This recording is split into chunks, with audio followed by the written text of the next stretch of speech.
Garamari Samyata Shini Lili Dukha Shili Ve Sura Matham Samya Shili Samya Shili Dukha Shili Sura Dini Ro Samra Sura Baba Limle Mero Garamari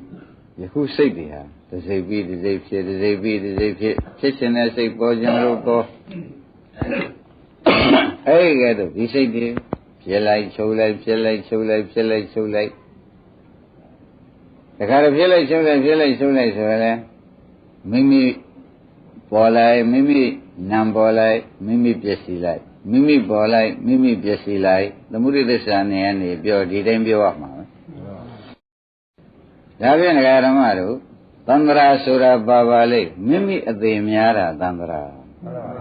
Well, Soja. Mimi the Miara, Tandra, Matajava. Having Tandra she, Sura Garamari, Juna Majabjabi, no? A good day, Sayadira, the Zafi be the Zafi, yet there's a Mimi de of the Now the Zafi be now the of the wrestling. Mimi deal data vessel and Yambo Ludera. Nandra she Suraga. Where they like Mimi, where Mimi data, Mimi Chipiam, Mimi Kanakana data. A Miyaji to a Jumyara, Dandra she they look for a way. Dandra she Sura Garamaro, a Kaumia Paja. Kanakana they are a Bakoja. Ukamoya, Mashi Jimba Nera, no? The Garamari she Jenda say Chobjabado, Mashi Jimba, Tandra she Resro.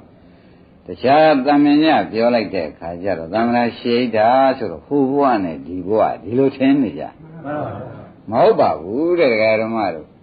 Kana Arnari, Mapialia, Damralo, Subo, Ukamoya, Gubia, de Shenida Usura. Vaja, Tandra Shizura Bavali, Yaramaro.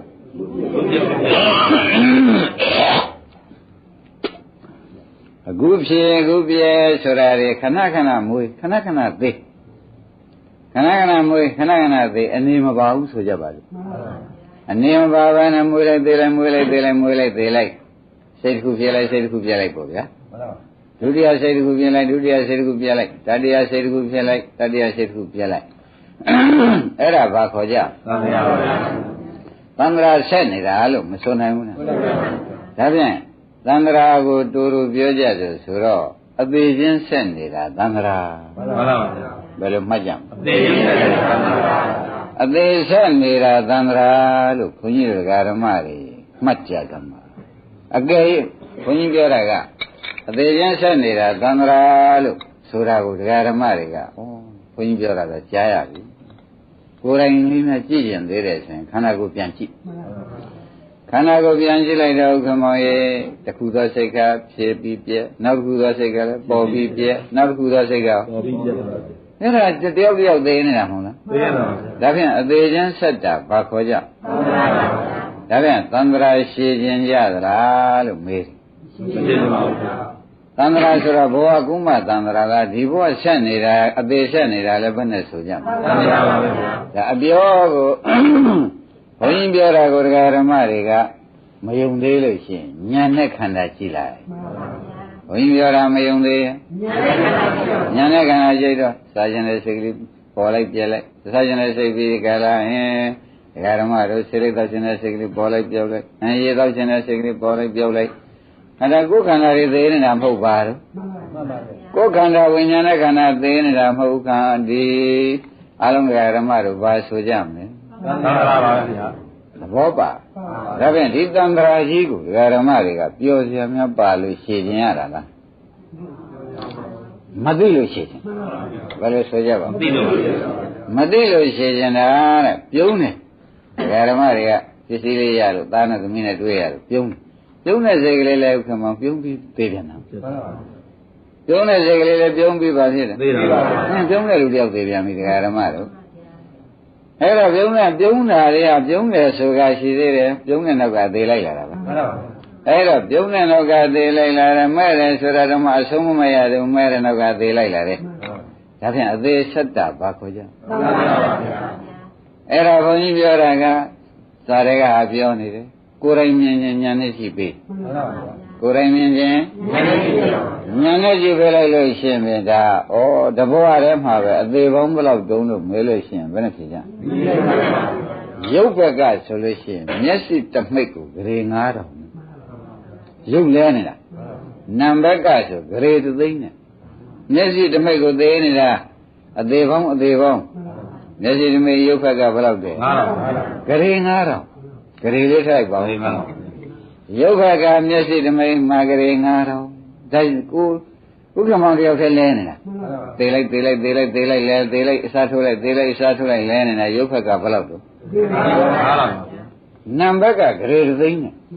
ဒကာဓမ္မတော့နံဘက်ကဒကာဓမ္မတွေသေးနေတာဘယ်လောက်တဲ့တော့ဂရေ3သိန်းအဲ့ဒါမျက်စိတစ်မိတ်အချိန်မှာဂရေ3သိန်းလဲသဘောကျအဲ့ဒါလောက်တောင်ဘုန်းကြီးတို့ဒကာဓမ္မတွေအသေးဆက်နေတဲ့ဥစ္စာကြီးဟာသန္တရာလို့ခေါ်တယ်ဒါဖြင့်အသေးကောင်များတာသန္တရာအသေးထက်တာအသေးဆက်တာအသေးများတာဟာဒါဖြင့်သန္တရာမရှင်းသေးဘူးလေဒကာဓမ္မတို့ပြန်တယ်ကိုယ်ခန္ဓာပြည့်နေတာမဟုတ်ပါတော့မှန်ပါပါဘောပါကြဗလားဒါဖြင့်ဘုန်းကြီးတို့ဒကာဓမ္မတွေသန္တရာဆိုတဲ့ယခုဘဝမှာပဲအလောင်းပေါင်းဘလောက်များသိရသလိုဒါဖြင့်ဘဝများစွာသန္တရာမှာဆိုလို့ရှိရင်ဘဝများစွာဆူတောင်းတဲ့ပုဂ္ဂိုလ်များအသေးကဲလုံးတယ်အသေးကြိုက်လွန်းတယ်ဘုကမောင်ဆိုလိုက်မဆိုလိုက်ပါအသေးကြိုက်တော့ဒကာဓမ္မတွေမသိတဲ့ပုဂ္ဂိုလ်မျိုးကြိုက်တာပဲဆိုရခုလားအဲ့ဒါကြောင့်သန္တရာကြီးမုန်းကြပါတော့ယွံကြပါတော့လို့ဆိုတာဘုန်းကြီးကပြောတယ်လို့အောင်းမိမယ်ကိုယ့်အကူညာနဲ့ကြည့်ပြီးမုန်းကြစမ်းပါရှင်းကြကောင်းပြီဒါဖြင့်ခန္ဓာရိပ်မပြတ်သေပွဲဆက်နေတာသန္တရာဘုကမောင်ပါတယ်ခန္ဓာရိပ်မပြတ်သေပွဲဆက်နေတာသန္တရာခန္ဓာရိပ်မပြတ်သေးပွဲဆက်နေတာသန္တရာလို့ဆိုတာဓမ္မတွေကမှတ်ထားလိုက်တော့တော်တော့ပါပြီတန်တော့ပါပြီဒီဒုက္ခကြီးအပြင်ကြီးဆုံးသောဒုက္ခပါပဲထိုင်နေတဲ့ဥစ္စာလည်းထားတဲ့ထိုင်နေတဲ့ယုံနာဟာထားတဲ့စီမပါဘူးသေရခဲ့တယ်ရနေတဲ့ယုံနာလည်းအပေါ်ရောက်အောင်မပါဘူးသေရခဲ့တယ်ဆိုတော့ဘုန်းကြီးတို့ဓမ္မတွေအသေးဆက်တာသေးကြပါလားအဲ့ဒါဘာခေါ်ကြဒါဖြင့်သိမ့်ကြဆိုတော့သိမ့်ကြဆိုတော့ဆိုတာကိုသတိပေးလိုက်ပါလေသိမ့်ချိန်လည်းရောက်ပါပြီဆိုတာဥက္ကမောင်တို့သတိထားပါမှန်ပါပါဗျာဒကာဓမ္မတို့သိမ့်ချိန်မရောက်သေးဘူးလားမျက်လုံးနဲ့မကြည့်နဲ့ဉာဏ်နဲ့ကြည့်လိုက်ဝန်ထဲမှာရှူလက်ရှိတဲ့စိတ်ကလေးများဒိတ်တရိပ်ဟာတစ်ခါသေးတာပဲတရိပ်ဟာတစ်ခါသေးတာပဲဒါရင်ဒါဖြင့်ဒီသံဃာကြီးကိုဇတ်သိမ်းကြစို့ဆိုတော့ဥက္ကမောင်နှလုံးထဲနဲ့ပဲမနေ့ကလိုပဲသိမ့်နိုင်တာပြောပြမယ်နော်နှလုံးထဲနဲ့သိမ့်နိုင်တယ်လို့ပေကောပရိသပါဠိတော်ကလာတယ်ဒုဝေဟေတုဒုဝေပစ္စယသာဝကတသမာဓိခိယနှစ်ကြောင်းတည်းရှိပါရကွာသာဝကမဲ့ရဖို့ရတော့နှစ်ကြောင်းတည်းရှိပါရကွာသာဝကတွေမဲ့ရဖို့ရဘယ်နှကြောင်းလဲဒီတိုင်းသာရေးတာသာဝကတွေဖြစ်ဖို့ရနှစ်ကြောင်းတည်းရှိပါရဒုဝေဟေတုဒုဝေပစ္စယသာဝကတသမာဓိခိယလို့ပေကောပရိသပါဠိတော်ရှင်အနန္ဒရေးတာပါရှင်အနန္ဒဟောတာပါနှစ်ခုသောအကြောင်းသာရှိတယ်သာဝကပါရဉာဏ်ရဖို့တခါရနိဗ္ဗာန်ကြီးကိုအရောက်သွားဖို့ရာဘုရားစုလည်းပါနဲ့လက်ဝဲရန်လက်ရရန်လည်းမပါမနဲ့ကျုံရနိဗ္ဗာန်မြန်ယူပါတော့မယ်ဆိုရင်နှစ်ကြောင်းနဲ့ရရကွာရတဲ့နေယူမယ်ဆိုရင်ပြန်ဘယ်နှကြောင်းနဲ့လဲနှစ်ကြောင်းပါဒါကြောင့်ဒုဝေဟေတုဒုဝေပစ္စယသာဝကတသမာဓိခိယဘုခမောင်ကျေနပ်ပလားဒိဗ္ဗမရှင်းသေးပါဘူးနော်ဒါတော့အချင်းချုပ်တော့နားလည်ပြီဒီအခုရရင်အခုယူမယ်လို့တာဝကပါရမီညာနဲ့အခုရရင်တပိတော့အခုယူမယ်ဖះရှင်နှစ်ကြောင်းတည်းသာဒကာဓမ္မတွေကြိုးစားရင်ရတယ် ဘယ်နှကြောင်းနဲ့ဒါကြောင့်ဒုဝေပြည့်เสียသာဝကတ္တသမာဓိဋ္ဌိယလို့ဆိုတဲ့ပါဠိလာထားတယ်နော်ဒါပြန်ဓမ္မတို့ဒီလိုစာရိကျမ်းကန်တွေသိပြီးကြလားနေပြန်တော့သာဝကဘာဝိညာဉ်နဲ့ဝါတတဗန္တရာဂနာဂယန္တာဖြစ်ဖို့ရသူကြီးတွေမပန်ပဲနဲ့နိဗ္ဗာန်ရပြီးရောဆိုတဲ့ပုဂ္ဂိုလ်များဖြင့်နှစ်ကြောင်းနဲ့ပဲကိစ္စပြီးပါတယ်လို့ဥပဟောထားတယ်မှန်ပါဗျာနှစ်ကြောင်းနဲ့နော်မှန်ပါဗျာဘယ်နှစ်ကြောင်းပါလဲနှစ်ကြောင်းပါဗျာနှစ်ကြောင်းနဲ့နိဗ္ဗာန်ရောက်နိုင်ပါတယ်လို့ဆိုသဖြင့်ဒကာဓမ္မတို့သံဃာမရှိခြင်းလဲဒီနှစ်ခုကြိုးစားလိုက်ပြီးတာပါပဲဆိုတဲ့ဥစ္စာဖြတ်လန်းပေါ်လာမှန်ပါဗျာသံဃာမရှိခြင်းနှစ်ခုသာလုပ်တော့တဲ့နှစ်ခုလုပ်လို့ရှိရင်ဖြင့်ဒကာဓမ္မတို့ဥဇယနာဇယသေးဇယတွေဥဇယဆွေးဇယတွေဖြင့်အကုန်စားသိမ့်ပါတယ်လို့ဆိုတာပေတကောပရိသပါဠိတော်မှာရှင်အနန္ဒကဟောထားလို့ဘုရားကထောက်ခံချက်ပေးထားတာသံဃာနာရင်စာပဲလို့သိချာမှတ်ပါမှန်ပါဗျာဒါရင်ဒီဘက်ကဒကာတွေကမြတ်ဆိုတော့ဒကာသစ်တို့ဘယ်နှကြောင်းလဲတော့နှစ်ကြောင်းပါနိဗ္ဗာန်ရောက်တဲ့နည်းနဲ့ယူမယ်ဆိုရင်ဘယ်နှကြောင်းအားထုတ်ရဆူကြည့်ပါမဟုတ်ပေါ့ဗျာနိဗ္ဗာန်ရရင်ပြီးရောရှင်ဖြင့်ဘုန်းကြီးတို့ဒကာဓမ္မတွေနှစ်ကြောင်းနဲ့အားထုတ်ပါကွာများနေသေးလားနှစ်ကြောင်းနဲ့အားထုတ်ပါကွာရပါတယ်ဆိုတော့ဒုဝေပြည့်စရာသမာဓိသာဝကတ္တသမာဓိဋ္ဌိယဒါရင်နှစ်ကြောင်းကိုပြပါတော့မှာဥက္ကမောကြီးမှန်ပါတင်းနာမအကြောင်းကပရဒောသဂောတောသစ္စာအနုတန္တိဒါပါဠိတော်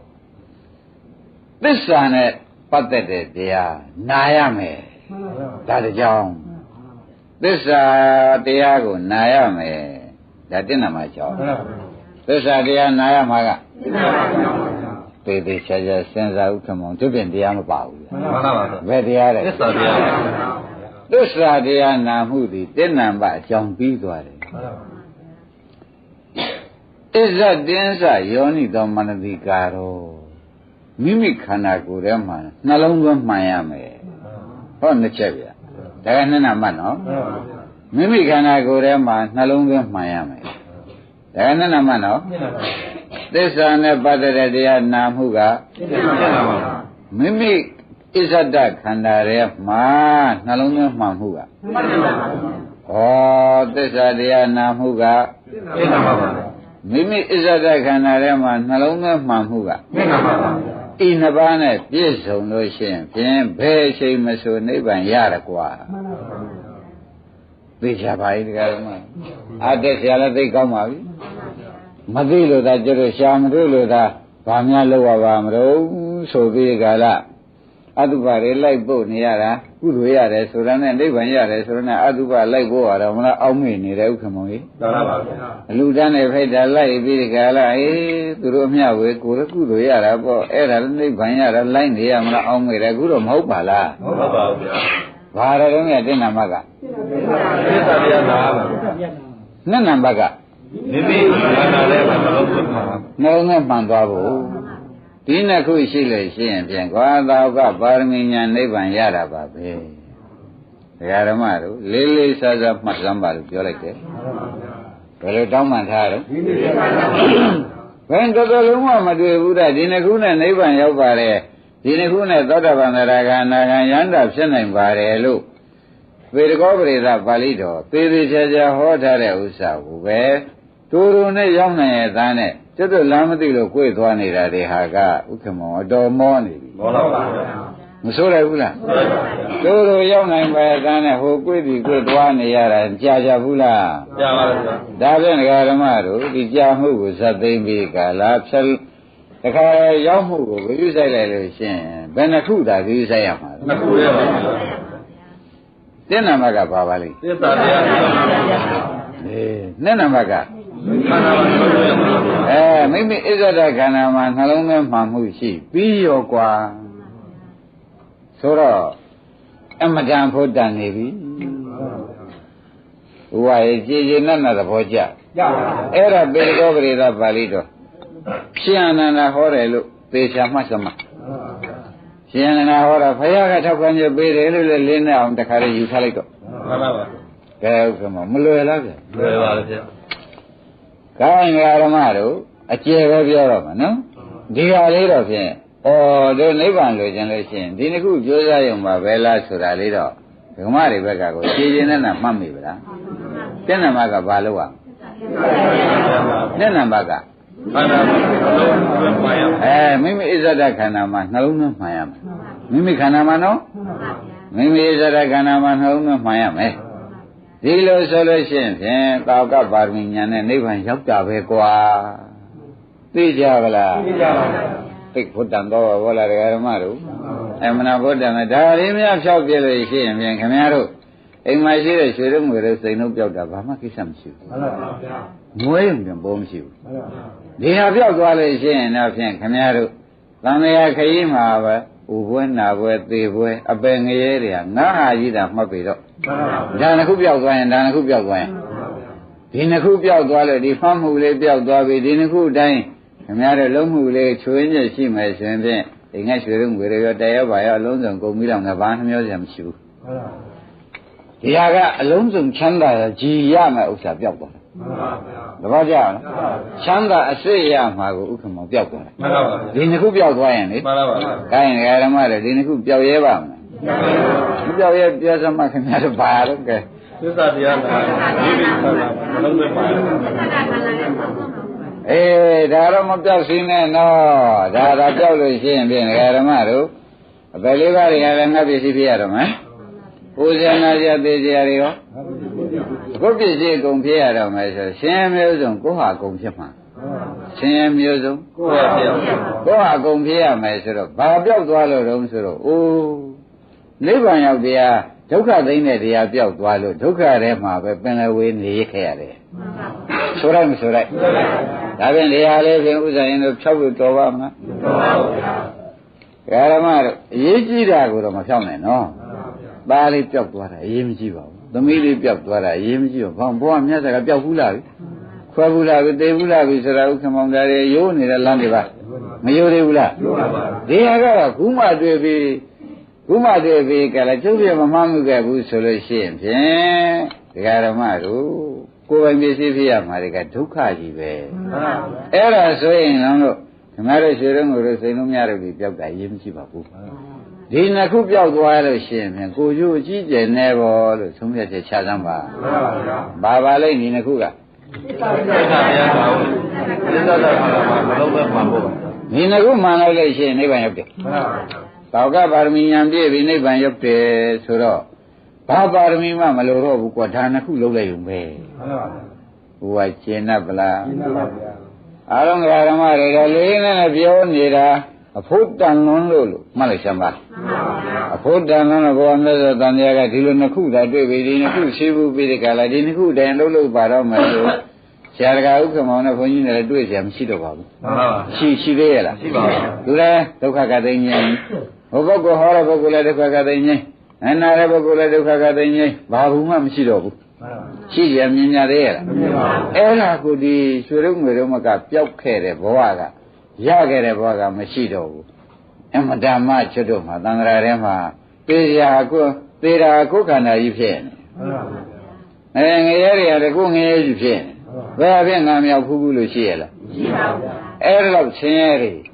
အနန္တတွေ့ခဲ့ကြုံခဲ့ခြုံခဲ့ရတဲ့အဖြစ်ဟာဘာပြောက်သွားလို့တုံးလို့ဆိုတော့အခုတာဝကပါရမီဉာဏ်ဖြစ်ခြင်းအကြောင်းနှစ်ပါးပြောက်သွားလို့မှတ်လိုက်စမ်းပါဒီအကြောင်းနှစ်ပါးကဘာပါလဲသစ္စာတရားနာမိမိခန္ဓာကိုနှလုံးသွင်းပါဖို့မနာဘဲနဲ့နှလုံးသွင်းမှန်ဖို့ရဥက္ကမောင်ဘယ်နည်းမှမဖြစ်ဘူးမဖြစ်ပါဘူးသဘောကျခိုင်းတာဒီပေရောဂိသာရှင်အနန္ဒာကပဲဥပမာပြလိုက်တော့သိကောင်းဘယ်လိုများကောင်းလို့ဆိုသစ္စာတရားကိုဥမာတရားဓမ္မတွေခန္ဓာကိုယ်ကြီးဟာခဏခဏဖြစ်ပြနေတယ်အဲ့ဒါဒုက္ခသစ္စာတွေပဲပြောင်းရတယ်လေဒုက္ခသစ္စာအောက်ကဘူတာလေဒုက္ခသစ္စာခဏခဏပြောင်းရတယ်လေဒုက္ခသစ္စာဟိုကခြုံနေယုံနေတွေဖုံးရဖြစ်ရတယ်လေဒုက္ခသစ္စာစောင်းရငဲ့ရတယ်လေဒုက္ခသစ္စာပဲဆိုတော့အခုခန္ဓာကိုယ်ကြီးကဒုက္ခသစ္စာဆိုတဲ့ဥစ္စာဘုန်းကြီးကဟောနေနော်ဟောနေတော့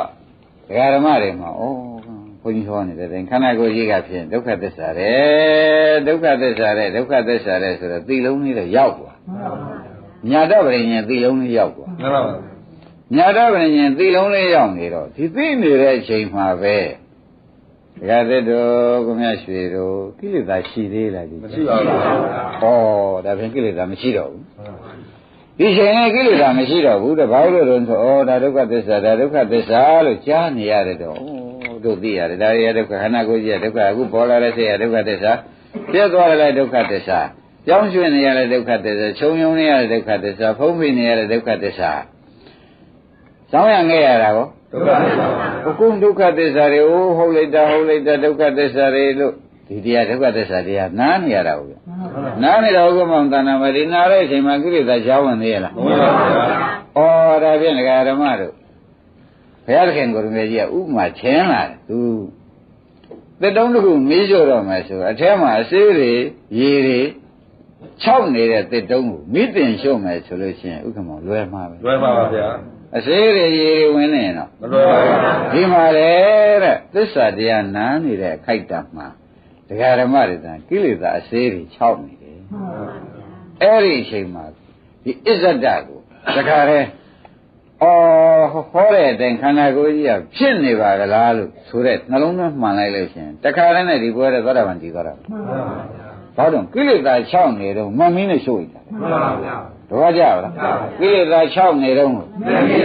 မင်းနဲ့ရှို့လိုက်တော့ဒီခန္ဓာကြီးကတခါတည်းဒုက္ခခန္ဓာကြီးကတခါတည်းဒကာဓမ္မတို့သတ်သိမ့်သွားနိုင်တယ်ဆိုတဲ့ဥစ္စာသေးသေးချာချာမှတ်ပါဒါကဖျားပေးတဲ့ဥပမာဒကာဓမ္မတို့ဒီလိုသစ္စာတရားနဲ့နားနေတဲ့အခိုက်တံဘာတွေများ6ခန်းနေတယ်ဆိုတာသတိထားလိုက်တော့ပြည့်စုံပါဟာဒါဖြင့်ခင်ဗျားတို့ခန္ဓာကိုယ်တစ်တုံးကြီးဟာအစေးမရှိတဲ့ရေမရှိအစေးမရှိဆိုတဲ့6ခန်းနေတဲ့တစ်တုံးကြီးဖြစ်တဲ့အခါမှာ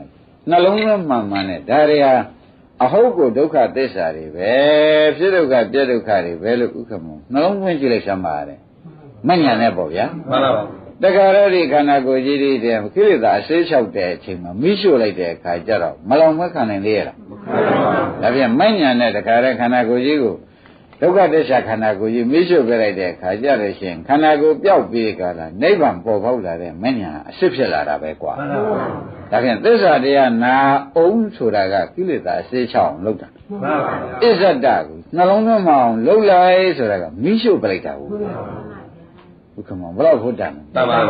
အမတန်ဘုဒ္ဓံသွားတဲ့ဓမ္မတို့ညာနေနဲ့ကြက်ကြက်စဉ်းစားကြစမ်းပါသစ္စာတရားနာမှုနှလုံးသွင်းမှန်မှုနဲ့ပဲကိစ္စပြီးတယ်ဆိုတော့သစ္စာတရားကိုသေးသေးချာချာနားနေရတော့ခန္ဓာကိုယ်ထဲမှာတာယာတဲ့ကိလေသာအစေးတွေဟာဥက္ကမောင်တို့ဒကာသစ်တို့ရှိကြသေးရဲ့လားမရှိပါဘူးဗျာသိကြရနော်ဒါဖြင့်ဒီခန္ဓာကိုယ်ကြီးမှာကိလေသာအစေး6ခန်းနေတယ်လို့မဆိုရဘူးလားအဲ့ဒီအချိန်မှာကိုဥရတို့ဥက္ကမောင်တို့ကနှလုံးသွင်းမှန်မှန်နဲ့ဖြစ်ဒုက္ခပြည့်ဒုက္ခအစစ်ပဲဘာမှမရောဘူးလို့လုတ်ပိတ်ချမ်းမလားဒါကြတဲ့ဒီခန္ဓာကြီးကမပြောက်ွယ်ဘူးလားပြောက်သွားတာစားတဲ့ကိလေသာအစေးလျှောက်တုံးကိုညံမင်းနဲ့ရှို့လိုက်တာနဲ့ပျောက်ထွက်သွားတာတဲ့ခန္ဓာပျောက်တော့နိဗ္ဗာန်ကိုဗျာခန္ဓာပျောက်တော့နိဗ္ဗာန်အိုးတရားဓမ္မတို့တဲ့ဖုတ္တမှာလားမတန်ဖုတ္တနဲ့နှလုံးသွင်းတဲ့ကိစ္စပြီးတဲ့တရားပေရကောဝိရပါဠိတော်ဥက္ကမောင်အမှန်မှန်မှုလားမှန်ပါဗျာဒီဥပမာပြလိုက်ပုံလေးလေဘယ်လောက်ရှင်းတော့ညံ့ပါဗျာဓမ္မတို့ဥပမာပြလိုက်တာလေသတိထားစမ်းပါသစ္စာတရားနာနေတာခမည်းတော်တဏ္ဍာဘာတွေများ6ခန်းကုန်လောဘဒေါသမောဟကိလေသာတွေဒီချိန်လာကိုလာရလားအဲ့ဒီအချိန်မှာတဲ့ခမည်းတော်ကခန္ဓာကိုယ်ဟောနေတော့ဘုန်းကြီးဟောနေတာပဲနောက်အဖြစ်အပျက်တွေလည်းဟောမှာပဲအဲ့ဒီဟောတဲ့အခါမှာကိလေသာအစေး6ပြီးသစ္စာတရားနားနေတုန်းမှာဥက္ကမောင်ကြီးခန္ဓာကိုယ်ထဲမှာမဉ္ဇဏ်နဲ့ကြာကြာနာကြည့်ရလို့ရှိရင်ဖြစ်တဲ့တွေမြင်ပြီးဖြစ်တဲ့တွေဆုံးသွားတယ်မှန်ပါပါခန္ဓာကိုယ်လုံးကဖြစ်တဲ့ရှိတာဘူးဗျအဲ့ဒီဖြစ်တဲ့တွေဆုံးသွားတာဘယ်နဲ့ကြောင့်ဆုံးသွားပါလိမ့်မလို့ဥကိလေသာအစေးလျှောက်နေတဲ့ခန္ဓာကြီးကိုမမင်းနဲ့ရှုပ်ပြလိုက်လို့ခန္ဓာဆုံးသွားတာကွာခန္ဓာဆုံးတာဘာခေါ်ကြနိဗ္ဗာန်ခန္ဓာဆုံးတာနိဗ္ဗာန်ဆိုတာသိကြလားခန္ဓာကဘာသစ္စာတုံးလဲဒုက္ခသစ္စာမရှိတော့ပါဘူးဆိုတဲ့ကောကဒုက္ခငြိမ်းသွားတာပေါ့ဒုက္ခငြိမ်းတာဘာခေါ်ကြဒါကြောင့်ဒီနှလုံးနဲ့ကိစ္စပြီးတယ်ဆိုတာ လေးလေးနက်နက်တရားဓမ္မတွေအော်ဖြစ်လဲဖြစ်တတ်ပါပေတကူသိလဲဖို့တမ်းပါတယ်ဟုတ်လဲဟုတ်ပါပေတယ်လို့သေသေးချာချာဆုံးဖြတ်ချက်ချသမှာမှန်ပါဗျာအဲတရားဓမ္မတို့သိပြောတဲ့တရားဆိုတော့ပေါ်လားပေါ်ပါဗျာဒါပြန်ဆရာဘုန်းကြီးကပြောခဲ့တရားဓမ္မတွေခင်ဗျားတဲ့အိမ်မရှိတဲ့ရွှေရင်ဝေတွေစိန်နေမြတွေဟာကိုကမဆောင်တဲ့သူကဆောင်ပြောက်ရမှာပဲမိလောင်လည်းပြောက်ရမှာကိုသေးသွားလည်းကိုယ့်ရဲ့ထဲမှာဘာလို့ပြောက်ရမှာပဲဒါတွေပြောက်တာကိုနှမျောစရာမရှိပါဘူးဒီခုပြောခဲ့တဲ့ဒုက္ခကတိမ်ငိမ့်တဲ့တရားလုံနီးကိုင်းနီးဒါပြောက်သွားမှာသိဆိုရင်ရတယ်ဒီနှစ်ခုပြောက်သွားမှာဆိုရင်ရဒီနှစ်ခုပြောက်သွားလို့ရှိရင်ဖြင့်ဒုက္ခဟူသည်ကိုယ်ဟာကြီးဖြစ်ရမယ်အသေးခန္ဓာဟူသည်ကိုယ်ပြည့်စည်ကြီးဖြစ်ရမယ်အပယ်လေးပါးဟူသည်ကိုယ်ဟာကြီးအိုးနဲ့နာလွန်လာတယ်ဒါဘာပြောက်သွားလို့တော့ဆိုတော့ခொနဲ့ကတာဝကပါရမီဉာဏ်ရမယ်နီးနီးပြောက်သွားလို့ကဲနီးနီးပြန်ပြောပါဦးမေ့မှာဆိုရင်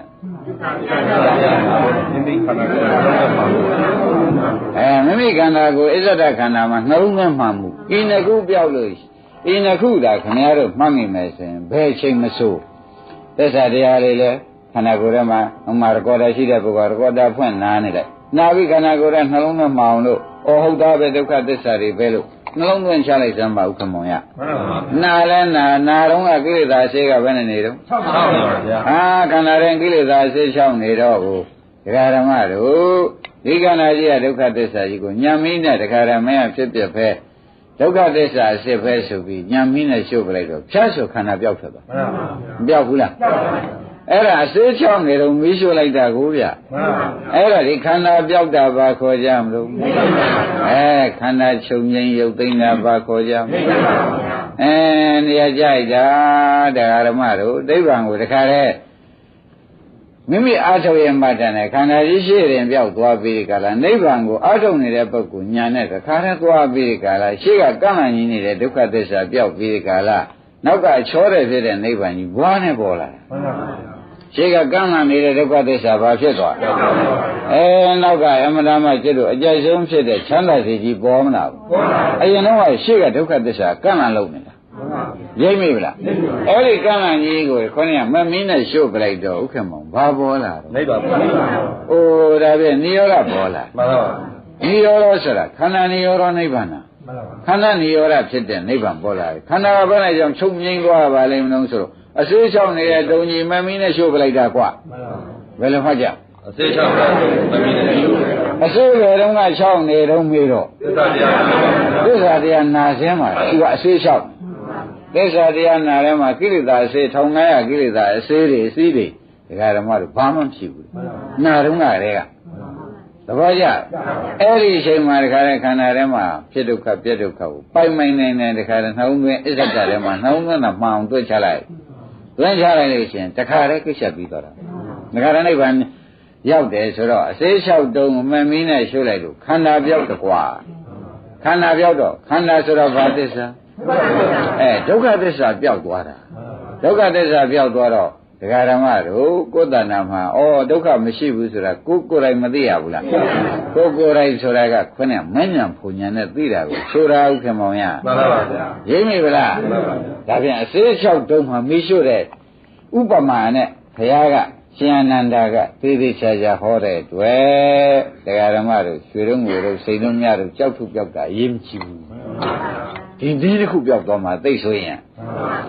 သာဝကပါရမီနဲ့နိဗ္ဗာန်ရောက်ချင်လို့ရှိရင်နိဗ္ဗာန်မျိုးရှိတော့မမျိုးပါဘူးတိကပါပါလေနှစ်ကသစ္စာတရားနာတော့ခန္ဓာကိုယ်ရဲ့ဘာဖြစ်နေလဲကိလေသာဆေးတွေရှောက်နေတယ်နောက်နှလုံးသွင်းမှန်လိုက်တော့ဘာဖြစ်သွားနှလုံးသွင်းဆိုတဲ့ဥစ္စာမဲ့နဲ့ယောနိသောမိကာနဲ့နှလုံးသွင်းမှန်လိုက်တော့ခန္ဓာကိုယ်ကြီးပျောက်ထွက်သွားပျောက်သွားတာကအစေးလျှောက်နေတော့မမင်းနဲ့ရှို့လိုက်လို့ပျောက်သွားတယ်ပျောက်သွားတာဒီခန္ဓာပျောက်တာဘာခေါ်ကြအောင်ခန္ဓာဘာသစ္စာဒုက္ခသစ္စာဒုက္ခသစ္စာကြီးမလို့ကျွန်တော်ချုပ်သွားပါဥက္ကမောင်ရနိဗ္ဗာန်ကြီးရတခါတည်းသူကန့်လန့်ကြီးရှိနေတော့ငါကနိဗ္ဗာန်မမြင်ရတာအခုတော့ချောချောမောမောကြီးဥစ္စာရင်တို့ပေါ်မလာဘူးလားဩဒါဖြင့်နိဗ္ဗာန်ရောက်ဖို့တရား တောင်းကကွေ့သွားပြောက်ကကွေ့သွားနေလို့ရှိရင်ဖြင့်အယောက်နှေးပြီးဒီကာလခရီးပန်းပြီးအမောကဆိုင်ရှာရှိတယ်ဒီနည်းနဲ့လောက်တောက်ကပါရင်းညာမှာဒီနည်းနဲ့ကြိုးစားလိုက်လို့ရှိရင်အမြန်ဆုံးရောက်နိုင်တယ်ဆိုတော့အမြန်ဒုက္ခသိမ်းတာဒီနှစ်ခုအရေးကြီးပါလားဆိုတာယနေ့ပေါ်လာမပေါ်လာဘူးလားဒါရင်တရားဓမ္မတွေသိပြောလားလို့မေးလိုက်သိပြောပြီတဲ့ဒီနှစ်ခုကိုဘိဥဆိုင်ရလိမ့်မယ်ဥက္ကမောင်ရဘိဥဆိုင်ဆိုတာလဲခင်ဗျားတို့ဝန်လေးကြအလုပ်လားဗျာသားဝန်သမီးဝန်ဆေဝန်မျိုးဝန်တွေထမ်းရတာမှတော့သူတို့မစားရမှာပူရသူတို့မွေးရမှာပူရအဲ့ဒါမှမောပါသေးတယ်ဒီဟာကိုသစ္စာတရားနာပြီးကြလားခန္ဓာနှလုံးသွင်းမှမှုလုံနေတာကတော့ခொနဲ့ကဝန်နေထမ်းရတော့မောပါရဲ့လားမောပါဘူးအဲ့တော့မောတဲ့ဘက်ကိုဘယ်မဆိုင်ဖက်နဲ့မမောတဲ့အလုပ်လုပ်ပြီးချမ်းသာယူလိုက်လို့ရှင်ဥက္ကမောမကောင်းလားဗျာဟုတ်ပါဗျာသဘောပါကြခင်ဗျားတို့ကလောကချော်ချော်ပြီးကြသူများအတွက်ဟိုဟာတွေးတရားတွေးဆိုမောဆိုင်ချင်လို့တွေးတာမှန်ပါဗျာဓမ္မတွေကလောကကများလုံးတယ်ဘာလဲတော့ဘာလဲစိတ်မချသမီးလေးစိတ်မချခင်မွန်းစိတ်မချဆွေမျိုးစိတ်မချရောင်းဝယ်လုပ်နေတာလေးစိတ်မချဆိုတော့မောမဲ့ဘက်ကိုတခါတည်းအာယုံကရောက်မသွားဘူးလားမောမဲ့ဘက်အာယုံကရောက်သွားလေဒီကဟိုအာယုန်တွေကမပြည့်စုံတာတွေးမိလေဒီကအမောဆိုင်လေဒီလိုမနေကြဘူးလားအဲသူတို့ကမလဲလို့ရှိရင်ဖြင့်ဥရတော့အမောဆိုင်เสียမရှိပါဘူးရှိသေးရလားမရှိပါဘူးဒါဖြင့်သူတို့ကြောင့်မောရတာလားတဲ့ကိုကသူတို့ပဲလှဲ့မိလို့မောရတာကိုကသူတို့ပဲလှဲ့မိလို့ဒါသူတို့နှိပ်စက်တာလားကိုယ်လှဲ့လွဲတာလားကိုယ်လှဲ့လွဲတာဒါပြန်သားစုသမီးစုဆွေစုမျိုးစုခင်မမဇိုးတွေခင်မုံကောင်းခမယောက်ျားဇိုးတွေကြောင့်ဒုက္ခရောက်ရတာလားကိုယ်လှဲ့လွဲနေလို့လားကိုယ်လှဲ့လွဲပါဗျာသဘောပါလားအဲ့ကြောဒကာဓမ္မတွေမလှဲ့နေတော့ဒီခါကျတော့ဘုရားကဘယ်လှဲ့ရမယ်ဆိုတာကြည်စမ်းသစ္စာတရားနာပြီးအစ္ဆဒခန္ဓာကိုနှလုံးသွင်းလှဲ့လိုက်ဘယ်လိုလဲသစ္စာတရားလည်းနာထားပြီဗျာဣဇဒခန္ဓာကိုနှလုံးသွင်းလှဲ့လိုက်လို့ရှင်ဒုက္ခတွေငြိမ်းတော့ဘူးအဲ့တော့လှဲ့ခြင်းလဲဒီဘက်လှဲ့ပါလားချမ်းသာမဲ့ပဲလှဲ့လိုက်ပါလားဘာဖြစ်လို့ရှင်ရတဲ့ပဲလောဘချော်ပြီးလှဲ့ခြင်းရတော့အိုးတပည့်တို့ကရှင်ရတာမျိုးလို့ဆိုခြင်းသေးလားခင်ဗျားတို့ကိုကလောဘတရားများလွန်းတယ်များတဲ့လောဘကလည်းကိုချမ်းသာမဲ့လောဘလားယင်ထုပြီးမြဲရမယ်လောဘလားလို့မေးခြင်းသေးတယ်ယင်ထုပြီးမြဲရမယ်လောဘပါဗျာအဲ့ဒါပြန်ရှက်ကွဲခြင်းတဲ့လောဘပေါ့ဗျာမှန်ပါပါဥဝကြီးသဘောကျလားတော့ဆိုးနေပါလားဓမ္မတို့မဆိုးပါဘူးလားဒါတွေခင်ဗျားတို့မနဲ့ကြောင့်လုံးဆိုတော့ဘုရားကသစ္စာတရားနာပြီးအစ္ဆဒခန္ဓာလှဲ့กว่าဆိုတော့အစ္ဆဒခန္ဓာကဒကာဓမ္မတို့ဒုက္ခသစ္စာကြီးမမြင်ရပါဘူးလားမြင်ရတာဒုက္ခသစ္စာကြီးမြင်တာဒုက္ခသစ္စာကြီးကိုမလို့ကျင်တော့ဘူးဆိုတော့မညာတခါတည်းမပေါ်ပါဘူးလားလှဲ့လိုက်ရင်ပေါ်လာတာဒုက္ခသစ္စာမြင်လို့ရှိရင်မညာစစ်စစ်ကြီးပေါ်လာပေါ်လာရင်ဒုက္ခသစ္စာကမလို့ကျင်တဲ့ပုဂ္ဂိုလ်တဏ္ဍာမှာကိန်းအောင်နေသေးလားချုပ်ပြောက်သွားသလားချုပ်ပြောက်သွားလို့ရှိရင်ဒုက္ခချုပ်ပြောက်သွားတော့မီးလောင်နေတဲ့ခန္ဓာကြီးပြောက်သွားတာအဲ့ဒါဒီမှာမင်းငြိမ်သွားပြီဆိုတာမသိရဘူးလားဒါရင်ချမ်းသာမရဘူးလားအဲ့ဒါအလှည့်တဲ့သွားသဘောကျဘယ်လှည့်သွားခန္ဓာလှည့်ပလိုက်တဲ့အတွက်အလှည့်ကနေရာကျသွားအခုတော့ခင်ဗျားတို့ကခွန်စင်တောင်းအရှိဘက်အိမ်လှည့်လိုက်နောက်ဘက်အိမ်လှည့်လိုက်သာသနာများသလိုရှေ့များတွေးလိုက်သေးတယ်ကိုမသိမနဲ့ပုံများတွေးလိုက်သေးတယ်ဒါတွေငယ်ငယ်သမီးတွေငယ်နဲ့ကိုကအသက်ကြီးကြီးနဲ့ကိုကသေးတယ်မပါဘူးကြီးတာတော့ပါနေတာသူကသဘောကျလားအဲ့ဒါတွေလျှောက်တွေးလေဒီမှာအလှဲ့လွဲနေတော့တကသစ်တို့ကိုမြတ်ရှိတော့အမောဆိုင်တယ်မဆိုင်ဘူးလားခင်ဗျားတို့အသက်ရှူတဲ့ဥစ္စာကိုတခါကြတော့အောင့်ပြီးထွက်လာတဲ့အတန်တွေကပါလားမပါဘူးလားရိုးရိုးရှူပါဗျာရိုးရိုးရှူချက်ပါရိမ့်မိလားဘုရားရိုးရိုးမရှူခင်ဗျားတို့အောင့်ပြီးတွေးလားမကတွေးပူလားမကပူပြီးဒီနှာခေါင်းကထွက်တဲ့လေကြည့်လိုက်ရင်ကိုနွေးလာတယ်ဘယ်နဲ့ကြောင့်နှွေးတာတုံးဆိုတော့ဥက္ကမောင်ရိမ့်မိဗလားရိမ့်မိပါလောင်လိုက်မကအတွင်းမှာတခါတည်းကိရိတာမိတွေဟုံးတောက်ပြီးဒီကာလမှာတက်ကခါမှရှူလိုက်တဲ့အခါကျတော့မိဘွားတွေမပိုင်ကံကောင်းပဲခင်ဗျာရိမ့်မိဗလားအတော့မဆိုးဘူးလားဒါရင်တော့ပြတရားဓမ္မတွေဒီကဘယ်လိုလှည့်ရမလို့ဗျာမိမိခန္ဓာပဲလှည့်လိုက်စမ်းပါ သဘောကျလားမိမိခန္ဓာပဲလဲလိုက်တော့သစ္စာတရားနာထားတဲ့ပုဂ္ဂိုလ်တော့ကိလေသာစေက6ဥက္ကမောသစ္စာတရားနာထားတော့ကိလေသာစိတ်ရောက်ပါဗျာဓမ္မနာရလို့ရှင်လည်းခင်ဗျားတို့စောစောလေးသစ္စာလေးနှလုံးသွင်းပြီးတော့မှရှုပြလိုက်သဘောကျလားသစ္စာတရားနာထားတော့ခန္ဓာကိုယ်ကြီးတည်းဘာဖြစ်နေကြတော့ကိလေသာဆေးလျှောက်တယ်အဲ့ဒီအချိန်မှာမဉ္ဇဏ်နဲ့ခန္ဓာကိုယ်ကြီးကြည့်လိုက်ဆိုတော့မဉ္ဇဏ်နဲ့ကြည့်လိုက်တော့ဘာဖြစ်သွားလဲကြောင်းတော့မင်းကဒုက္ခသစ္စာပဲလို့ဆိုမဲ့ခြိုက်တဲ့ခါကျတော့ခန္ဓာကိုယ်ကြီးပျောက်ထွက်မသွားဘူးပျောက်ထွက်သွားတာဒီကရတော့မင်းနဲ့ရှင်းလိုက်တဲ့ဒုက္ခသစ္စာကြီးပျောက်ထွက်သွားသဘောကျအဲ့တော့ဒုက္ခသစ္စာကြီးပျောက်ထွက်သွားတဲ့အခါကျလို့ရှိဖြင့်ဘုန်းကြီးဓမ္မတွေမှာတသံမြာလုံးခန္ဓာကြီးကအသိခန္ဓာကြီးအသိဆက်နေတာကြီးဥက္ကမောဘာဖြစ်သွားပြတ်သွားဒါပြန်အသိလို့သွားတာဒါပြန်အသိလို့သွားတာတာဝကဖြစ်သွားတာဘုရားကြီးတာဝကသောတာပန်ဂရကံဖြစ်သွားတာအနာဂံယန္တာကြောင့်ဖြစ်နိုင်တဲ့သဘောရောက်သွားတာမသိကြဘူးလားခန္ဓာတကားပျောက်သွားတယ်ဆိုသောတာပန်ဖြစ်သေးရော၄ကလာပျောက်တော့ဥက္ကမောကုံရောပေါ်ပြယန္တာဖြစ်ရောရှင်းမလားဒါပြန်ဓမ္မတွေနီးသလားဝေသလားလို့မေးလိုက်တယ်နိဗ္ဗာန်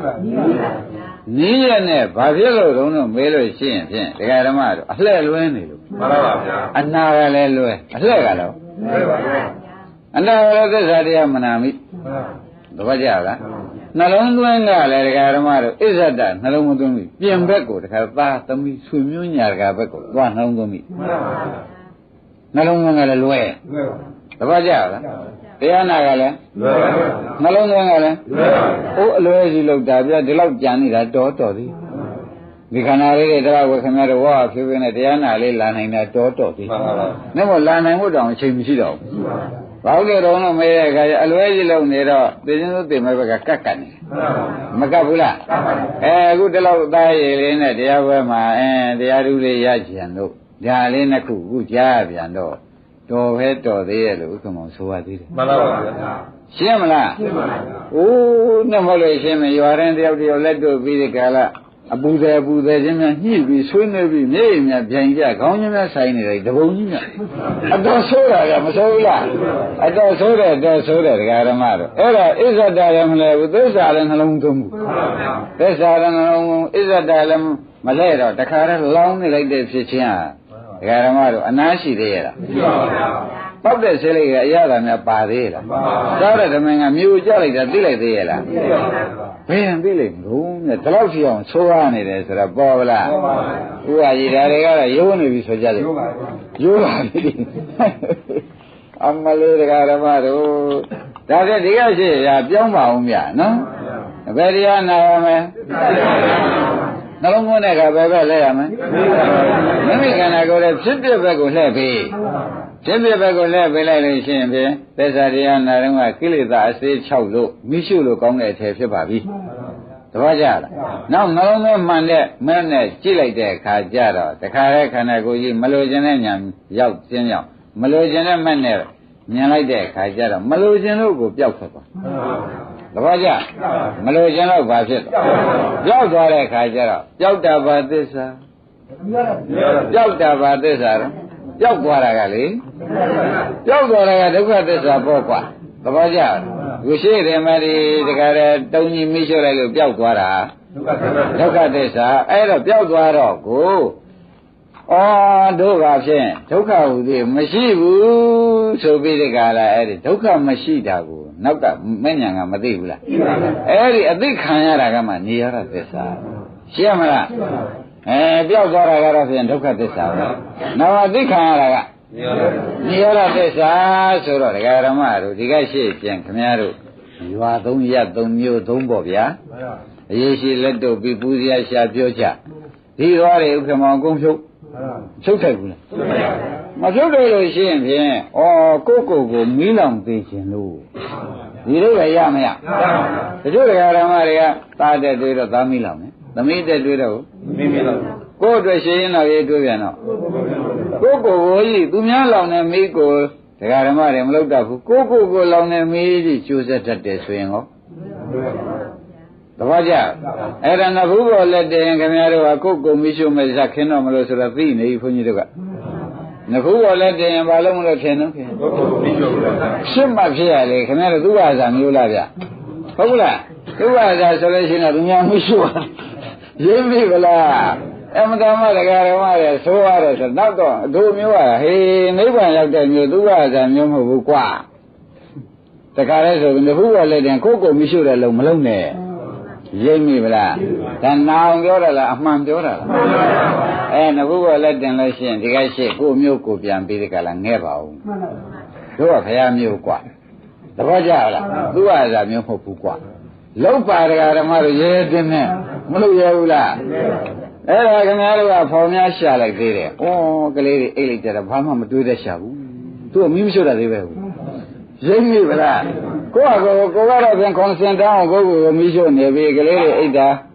ကိုနဲ့အတူတူတိုင်မော်တိုင်မက်တွေကအရင်အိတ်သွားလို့ရှိရင်ဥက္ကမောင်ကျေနပ်ကြလား။မကျေနပ်ဘူး။ဘာဖြစ်လို့ဒုက္ခဝါစာမျိုးတွေထွက်သွားလို့လား။ရင်းပြီဗလားအတော်မဆိုးဘူးလားပေါ်ကြဗလားဒီကရှိဒါဖြင့်ဒကာရမတို့ဘာလို့ကြမှာတော့ဗျကိုယ့်ကိုမီးရှို့တဲ့ခိုင်းပဲဝင်မလားမီးသိမ့်တဲ့ခိုင်းဝင်မလားမီးသိမ့်တဲ့ခိုင်းဝင်ပါလားတပည့်ကြဘူးနော်အမီးသိမ့်တဲ့ခိုင်းဝင်လို့ရှင်သစ္စာတရားနာခန္ဓာကိုယ်ကြီးအစိချအောင်လုပ်တပည့်ကြ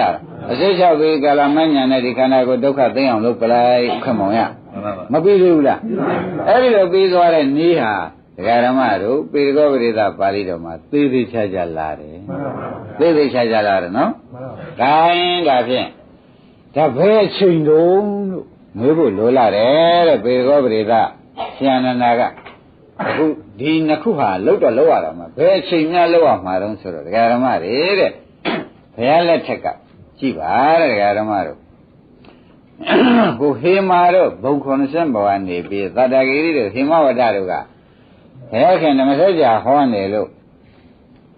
ဟေမာတို့တိုက်ပေါ်မှာသူတို့နှစ်ယောက်သွားပြီးတဲ့ကောင်းငင်မဆုံးပြီးသစ္စာတရားတွေမပြောကြဘူးလားပြောပါဘူးအဲ့ဒီပြောတော့သစ္စာတရားသူမနာရဘူးအဲ့ဒီမှာခန္ဓာကိုယ်မှာသူဘုံဘောကနေပြီးဘုံ90ကနေပြီးဒုက္ခနာကိုပြန်ပြီးနှလုံးသွင်းလိုက်အဲ့တော့မိမတဲမှာဒကာဓမ္မတို့သူအရင်ဆုံးသောတာပန်တည်တယ်ဆိုတာတော့သိကြပါလားသိပါပါကဲဟိုနှစ်ယောက်ကဘာအကြောင်းပြောနေလဲသူကနှလုံးသွင်းလိုက်တာကလည်းခန္ဓာကိုယ်ပဲနှလုံးမသွင်းလိုက်ဘူးကဲသစ္စာတရားနာပြီးတိုက်ဘုံ90ဘောကနေခန္ဓာနှလုံးသွင်းလိုက်တာနဲ့ဟေမာတို့တခါတည်းကိစ္စပြီးတော့ခရမ်းနဲ့တော့မတွေ့ဘူးဥက္ကမောင်တွေ့သေးလားမတွေ့ပါဘူးသိကြပါလား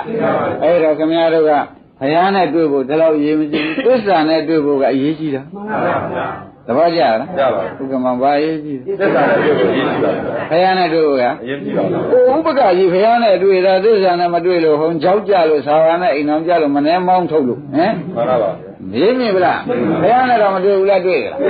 ဘုရားနဲ့လည်းတွေ့သစ္စာနဲ့ကတွေ့ရလားသစ္စာနဲ့မတွေ့တော့ဒကာဓမ္မတွေကြောက်ကြလိုက်တဲ့ဟိုအမဲတမ်းသွားဖြစ်နေတယ်ရင်းမြင်ဗလားဘာဖြစ်ဘာနဲ့မတွေ့တယ်ဘုရားနဲ့တော့တွေ့ပါဘူးအမသူရှင်းဆိုတွေ့တာပေါ့ပြင်ဆွဲကြီးတဲ့တော့ဥလိုက်သေးဥက္ကမောင်သူပြင်ဆွဲကြီးနဲ့သူနဲ့ဘယ်သူကဥတယ်သူပါဘူးဘုရားနဲ့တွေ့တာဘာဖြစ်လဲသူဒီကြွတမ်းမွန်ရသလုံးဆိုတာအခုအဖြစ်မထွက်သေးဘူးလားဘုရားနဲ့တွေ့냐ကလည်းသစ္စာနဲ့မတွေ့ဘူးရှင်းမလားဘာနဲ့မတွေ့တာကဲခင်ဗျားတို့အခုသစ္စာနဲ့တွေ့ပြီမဟုတ်လားသစ္စာနဲ့တွေ့တော့ခန္ဓာကိုယ်လှည့်ရုံပဲရှိတော့ဣဇဒခန္ဓာလှည့်လိုက်လို့ရှိရင်ကိစ္စမပြေဘူးလားအဲ့ဒီတည်းမှာဘုရားခင်ကိုရမေကြီးကလည်းထောက်ခံချက်ပေးတယ်ဥက္ကမောင်ကြီးအကျင့်ပုဂ္ဂိုလ်ဟာတဲ့သစ္စာတရားမနာဘူးသစ္စာတရားရဲ့အဓိပ္ပာယ်လည်း तू မသိတော့ဘူးဆိုရင်ဖြင့်ဘယ်တော့မှလည်းနှောင်းသွင်းမြတ်တော့မှမဟုတ်ဘူးတဲ့အဲ့ဒီပုဂ္ဂိုလ်နိဗ္ဗာန်ရလိမ့်မယ်တော့ငါဘယ်တော့မှမဟုတ်ပါဘူးကွာဟောပယ်ချလိုက်ပြီသစ္စာတရားမနာဘယ်ပုဂ္ဂိုလ်သူ့သစ္စာတရားကိုမနာဘူးတော့နှလုံးသွင်းကမှန်ပါဦးမလားမှန်ပါပါအဲ့ဒီလိုပုဂ္ဂိုလ်ဘယ်တော့နိဗ္ဗာန်ရလိမ့်မယ်တော့ငါဘယ်တော့မှမဟုတ်ဘူးကွာသိကြပါလားသိပါပါအကျင့်ပုဂ္ဂိုလ်ဒီကွာတဲ့သစ္စာတရားနာရတယ်နှလုံးသွင်းရတယ်မှန်တယ်အဲ့ဒီပုဂ္ဂိုလ်ကြတော့ဩသူတော့ပြန်နိဗ္ဗာန်သိကြပြီလို့ငါဟောတယ်ကွာရိမ့်မိဗလားရိမ့်ပါဘူးဘယ်လောက်ရေးကြည့်လဲမှန်ပါပါတရားဓမ္မတို့ဟေမာနဲ့ပဲသိကြပြီမဟုတ်လားသိပါပါဘုရားနဲ့တွေ့ရလားတွေ့ပါဘူးဘယ်ဘုရားပြင်ဆွဲကြီးတွေဟောတော့ရှိသေးသူရှိမလာနိုင်သေးပါဘူးလာမှလည်းမဟုတ်ပါဘူးလာမှလည်းမဟုတ်ပါဘူးနတ်နှစ်ယောက်ကအပေါ်မှာစကားပြောတာသူကြားတာရှိတယ်ပါဘူးနတ်နှစ်ယောက်ကဘယ်သစ္စာကိုဘုရားဟောနေတယ်ကွမင်းမလာလို့ငါလာချူတာအစရသတ္တဂိရိနဲ့ဟေမဝဒတို့ကသစ္စာစကားပြောနေကြတယ်သူ့ဘုံထက်ကနေပြီးတော့သူကအဲ့ဒါမကြဘူးလားအဲ့တော့သစ္စာတွေကနာတာပဲနောက်ခန္ဓာကိုယ်သူနှလှည့်ပြီးကြည့်လိုက်တော့ နှလုံးသွင်းကမှန်သွားဘူးလားဟိုနာတော့ကကိလေသာ16နေပြီနောက်တော့နှလုံးဣဇဒနှလုံးသွင်းလိုက်တော့တခါတည်းခန္ဓာကြီးရမီးရှို့သလိုဟုတ်လားမမီးနဲ့ရှို့ပလိုက်တော့ဥက္ကမောခန္ဓာပြောက်ပြီခန္ဓာပြောက်တော့ဘုံဘော်တယ်မိမတွေကသောတာပန်တည်တာသူရင်မကြဘူးလားတပည့်ကြအဲ့တော့ခင်ဗျားတို့ဘာနဲ့တွေ့လို့ဘယ်လိုနှလုံးသွင်းလိုက်လို့ခရမ်းနဲ့လည်းမတွေ့ရှာပဲနဲ့ဒီမှာဘာဖြစ်သွားတယ်ဆိုတဲ့အိဗယ်ရှင်းလင်းသွားတာရှင်းပါပါဗျာမရှင်းသေးဘူးလားဘယ်လိုလဲရှင်းလို့ရှင်းပုံပြောကြစမ်းမသစ္စာတရားကြားပါခန္ဓာဣဇရခန္ဓာလည်းနှလုံးသွင်းလိုက်နှလုံးသွင်းလိုက်တော့ဘယ်သူနဲ့မှမတွေ့ခင်ကသူ့သောတာပန်တည်နေတယ်ဓမ္မတို့အမတန်ပန့်တဲ့တရားဆိုတာအကိုကလည်းဥက္ကမောလုံလောက်ပြီဗျာသစ္စာတရားနာတော့ကလည်းကိလေသာ16တယ်ဆိုတော့ဘာမှပြောစရာမရှိဘူးမှန်ပါဘူးဩဒါဒုက္ခသစ္စာကြီးပါလားကဥပါတို့တရားသစ်တို့ကိုမြတ်ရှိတော့နှုံးသွင်းကြည့်စမ်းပါဒီအချိန်မှာဒုက္ခသစ္စာကြီးပါလို့သာဆုံးဖြတ်ချက်ချနေတဲ့အချိန်မှာဘယ်ရင်းမှကိလေသာမလာဘူးလာပါလားကိလေသာမလာတဲ့ကမမင်းနဲ့မဲ့နဲ့အမှန်ကန်ဩဒုက္ခသစ္စာဆုံးဖြတ်ချက်ချဖို့မလွယ်သေးဘူးလားအလွယ်သေးတဲ့ပြန်လည်းဆုံးဖြတ်ချက်လည်းအမှန်ကြရပြိဉ္စနဲ့ပိုင်းခြားချိုက်တဲ့ဒုက္ခသစ္စာပြောက်ထွက်သွားတာပဲတရားရဏိရောဓသစ္စာဘဝနဲ့ပေါ်လာဘူးလားကိုင်းဒါဖြင့်တရားဓမ္မတို့အရေးကြီးတဲ့ချက်နှစ်ချက်ရိပ်မိကြဘာပါလိမ့်မယ်ဩဒါဖြင့်ဒါကိစ္စပြီးတယ်လို့ဒါကိစ္စပြီးတယ်လို့ဆိုတော့ဒကာဓမ္မတို့ခမည်းတော်ဤဘုက္ကံပါရမီဒီဆရာကောင်းသမားကောင်းနဲ့တွေ့ရတော့ကျုံရဆုံရတဲ့အရေးကြီးတဲ့ချက်ကြီးကိုလည်းအရေးကြီးတယ်လို့တွေ့ရတော့တော်တော်ထူးတယ်ဆိုတာကိုအကြောင်းတော့ကိုသိကြတယ်မှန်ပါဗျာတော်တော့ကိုထူးတယ်မထူးဘူးလားဒကာဓမ္မအမတန်ထူးပါတယ်တဲ့သစ္စေသာရကနဲ့လည်းဥက္ကမောင်လုံလောက်ပါတယ်လုံလောက်ပါဗျာခရကလည်းထောက်ခံရပေးတယ်သစ္စာတရားမနာပဲနဲ့ကိလေသာ6ခန်းတယ်လို့မရှိဘူးကွာနှလုံးသွင်းမှမှန်ပဲနဲ့လေခန္ဓာကိုယ်ကြီးပြောက်တဲ့နိဗ္ဗာန်ကိုရောက်လိမ့်မယ်လို့ငါဖျက်မဟုတ်ဘူးမှန်ပါဗျာအဲ့ဒါသစ္စာတရားလဲနာတဲ့ပုဂ္ဂိုလ်မှန်ခဲ့လို့ရှိရင်ကိလေသာ16ကိုကွာနောက်ဣဇဒခန္ဓာကြီးနှလုံးသွင်းမှန်လိုက်တဲ့အခါကျတော့နှလုံးသွင်းမှန်ဆိုတာကအနိစ္စကိုအနိစ္စလို့နှလုံးသွင်းမှန်တာပဲမှန်ပါဒုက္ခကိုဒုက္ခလို့နှလုံးသွင်းအနတ္တအနတ္တလို့နှလုံးသွင်းအတုပကိုအတုပလို့နှလုံးသွင်းဒုက္ခသစ္စာကိုဒုက္ခသစ္စာလို့နှလုံးသွင်းနှလုံးသွင်းမှန်သွားလို့ရှိရင်ဥက္ကမောင်ပြီးတာပဲတဲ့ရှင်းမလားကောင်းပြီဒါဖြင့်ဘုန်းကြီးတို့ဓမ္မတွေမှာဩသစ္စာတရားကိုနာအတွင်းဣဇဒနာပြီးတဲ့ကလာဣဇဒနှလုံးသွင်းလို့ရှိရင်ဖြင့်မဲ့ဖို့မရဘူးလို့ငါဖျားမဟုတ်ဘူးဆိုတော့လေထောက်ကန်ရပေးထားတဲ့အတွက်ဥပမာဥပေးရတယ်ကွာရှင်းလင်းပြီးတဲ့ကလာပြတဲ့အတွက်လေငါတို့ဖြင့်ဒီဘဝမဲ့မရပါမလားကိစ္စမှာပြီးပါမလားဆရာသမားရှိတဲ့ကြီးညိုလေးစားတဲ့တရားတွေလည်းနေတိုင်းနာကြတယ်ဘယ်နဲ့များဖြစ်နေသလုံးလို့မတွေးပါနဲ့ပရမအာထုတော်မယ်ဆိုသစ္စာနဲ့ခန္ဓာကိုနှုံးသွင်းကြည့်လိုက်ဩဒါရီအခုပေါ်လာဒုက္ခသစ္စာဘုရောဒါရီဒုက္ခသစ္စာပဲအတန်ခိတိနဲ့ပြစ္ဆုပါဒနဲ့ခန္ဓာပြီးဒုက္ခသစ္စာဆိုတဲ့အတိုင်းဒုက္ခသစ္စာမှတော့ဘာမှမရှိဘူးဆိုတာလေကိုယ့်ကိုနှုံးသွင်းပြီးတော့မှတခါလဲညာနဲ့ခန္ဓာကိုစိုက်ကြည့်ပေါ်လာဒုက္ခသစ္စာဖြစ်အောင်လုပ်လိုက်ရှင်းမလားပေါ်လာဒုက္ခသစ္စာအောင်လုပ်လိုက်တဲ့အခါကျတော့ငကိုကကိုနာထားတဲ့တရားလေးကလည်းနားတဲ့ကမပြောက်သေးနှလုံးသွင်းကလည်းမှန်သွားပြန်တော့ဥက္ကမောင်ခိစ္စပြီးတယ်ဒါကြောင့်ဘုန်းကြီးအရင်ကဒီဓမ္မတွေရောအားလုံးဓမ္မတွေသင်ထားတယ်ဘုန်းကြီးတရားဟောတဲ့ခါကျလို့ရှင်များတို့ရိုးရိုးမနာကြပါနဲ့လို့သတိပေးလိုက်မှန်ပါဗျာနာကဘုန်းကြီးပြောတဲ့တရားကိုနာပါဉာဏ်ကခန္ဓာကိုလှဲ့ပါမပြောဘူးလားနာကဘာတော့တရားနာမယ်သစ္စာတရားတွေသစ္စာတွေဉာဏ်ကပဲလေအဲ့ဒါဒီတိုင်းအလုပ်လုပ်ပါဆိုတော့ဒီပါဠိတော်ကထောက်ခံတာဥက္ကမောင်ရေးမိဗလားဒီပါဠိတော်ကတာဝကပါဠိဖြစ်ဖို့ရတာဝကဖြစ်ဖို့ရအရိယတာဝကဖြစ်ဖို့ရကွာတဲ့နှလုံးသွင်းမှန်ပြီးဒီကလာသစ္စာတရားကိုနာပြီးဒီကလာနှလုံးသွင်းမှန်ရင်ကိစ္စပြီးတာပဲဆိုတော့နာတော့သစ္စာတရားနာဖို့ဗျနှလုံးသွင်းကခန္ဓာကိုယ်ထဲမှာဖြစ်တဲ့နှလုံးသွင်းလိုက်လို့ရှိရင်ဖြင့်ဒါဒုက္ခသစ္စာဆိုတာသိချာမသိရဘူးလားဒုက္ခတော့သိတဲ့အခါကျတော့အလုံးတရားဓမ္မတွေကိစ္စပြီးပြီဘူးလားဒါကြောင့်တရားနာတဲ့အခါနဲ့ဒီနည်းနဲ့နာကြဆိုတာစိုးကြီးကလည်းသင်ထားပါတယ်ဘုကမောသင်ထားတယ်မဟုတ်လားမှန်ပါပါနာကပါတော့နာဘုန်းကြီးဟောတဲ့တရားကိုနာပါညာကညာခန္ဓာကိုယ်လဲပါဆိုတဲ့ဥစ္စာယောနိတော်မနတိကာရကိုဟောနေတာ နှလုံးသွင်းမှန်ပါနှလုံးသွင်းမှန်အောင်လို့ဒကာဓမ္မတွေသေချာစွာပြောနေတယ်ဆိုတာပေါ်လာကြကောင်းပြီဒါဖြင့်ဘုန်းကြီးတို့ဒကာဓမ္မတွေမှာဒီနေ့တပညာပြောက်တာရေးမရှိဘူးဒါမပြောက်စီနဲ့ဆိုတာဒါသိရဆဲရတော့မယ်ပြောက်မှဆိုရင်တယောက်ပြောမေးဘာတော့သေချာမေးရအောင်နော်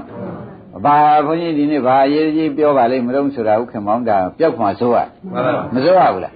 သူပြောက်တဲ့အချိန်ကစပြီးဒီကလာခင်ဗျားတို့ခန္ဓာကိုယ်ထဲမှာကိလေသာဝင်ပေါ့လို့ဆိုပါပါဗျာအစေးတွေထူးကုန်ပြီပါဗျာဘယ်နည်းနဲ့မှမမီးနဲ့ရှို့လို့လဲမရတော့ဘူးငရဲမီးရှို့တာခံနိုင်ကြတယ်ဆိုတာမှတ်ပြီတော့ပါဗျာဥက္ကမောင်ရိပ်ပြီဗလားမမီးရှို့လို့တော့မရပါဘူးငရဲမီးရှို့ပဲငရဲမီးရှို့ပဲခံရတော့မယ်ဆိုတာသိကြပါလားဒါဖြင့်ဓမ္မတို့နှလုံးဒီတာဝကပါရမီဉာဏ်ပြည့်ဖို့နိဗ္ဗာန်ရောက်ဖို့ကိုတဏ္ဍဘကဘာလဲတော့နိဗ္ဗာန်ဘကနာရသစ္စာတရားကိုသစ္စာတဏ္ဍာနဲ့မှာတခါတည်းနာရနဲ့တူအောင်စိုက်သွားအောင်နှလုံးသွင်းလိုက်